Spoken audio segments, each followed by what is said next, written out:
সিলেটের গোয়াইনঘাটে সড়কের পাশের প্রায় অর্ধশত গাছ কেটে বিক্রির অভিযোগ উঠেছে উপজেলা প্রকৌশলী ও রুস্তমপুর ইউনিয়ন পরিষদ চেয়ারম্যানের বিরুদ্ধে। গাছ কাটার বিষয়ে নেওয়া হয়নি স্থানীয় প্রশাসনের অনুমতি। অভিযুক্তরা বলছেন এসব অভিযোগ বানোয়াট ও ভিত্তিহীন। সিলেটের গোয়াইনঘাট থেকে সালমান শাহর পাঠানো তথ্য ও চিঠি আরও জানাচ্ছেন আব্দুল হামিদ। সিলেটের গোয়াইনঘাট উপজেলার রুস্তমপুর ইউনিয়নের বঙ্গবীর থেকে পীরের বাজার সড়কের পাশের প্রায় অর্ধশত গাছ কাটা হয়েছে সরকারি অনুমতি ছাড়াই।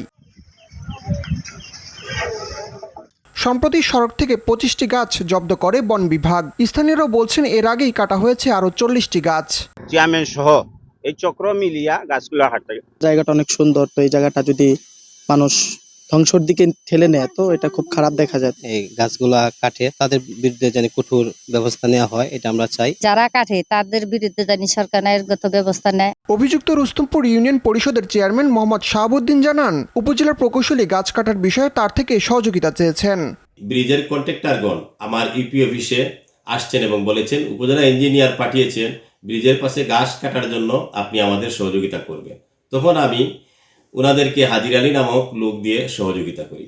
ওনারা কোন প্রক্রিয়ায় গাছ কেটেছেন সেই বিষয়ে আমি অবগত নই। এদিকে উপজেলা প্রকৌশলী হাসিব আহমেদ বলছেন, রাস্তার কাজে গাছ কাটতে উপজেলা প্রশাসন ও বন বিভাগকে চিঠি দিয়েছিলেন তিনি। এরকম যে কয়েকটা কালভার্ট এক্সপানশন হচ্ছে সাইডে বড়, এগুলো ফতেপুরে আছে, কিছু আপনার রুস্তমপুর এখানে আছে, বঙ্গবীরের দিকে আছে, সব জায়গাতে আছে। যেখানে যেখানে কাজ করছে ওই সবগুলোর আমি অন্য স্যারের কাছে চিঠি দিচ্ছি।